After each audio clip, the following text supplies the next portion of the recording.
Hello beauties, welcome again to Wendy Styles.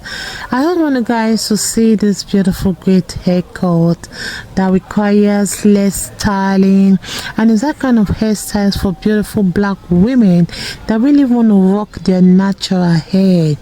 One thing about the styles is that it's a gorgeous haircut that is best for beautiful women that has natural 3C 4C haircut coil pattern, and you can see that product choices are important, like when it comes to those beautiful hairstyles, because it will always make it look soft and light. So instead of that kind of twist out, I would like you guys to just damp your hair to help to find your coils and use the right gel for it.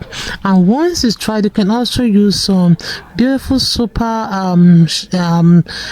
cream, like we have the oil, coconut oil or the argan oil, for that finishing shine that will make your hair pop.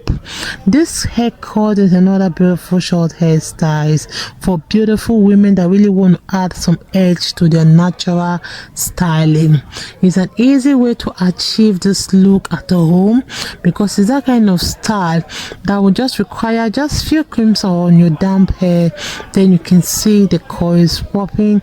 And one thing about the style is that it's a kind of style that will always boost your confidence, and there's never been a better time to rock your short natural haircuts. Just try and keep up with the latest trends in natural haircuts for black women. And I want you guys to just check out the rest of the beautiful haircuts we have for you, and the ones you like among them, you can just screenshot and take it to your barber, and they're going to give you the style on the screen. This hairstyle is another haircut that will add dimension to your hair, and this haircut is a style that will always enhance your natural beauty, and is an easy styling hair that is so quick to achieve and make you always look beautiful and natural without hate. If it's the first time on this channel, please subscribe, hit the like button, hit the notification bell to be notified whenever we upload a new video. Let us know your mind in the comment section below. I appreciate you, all my returning subscribers. God bless you guys, and see you in my next video.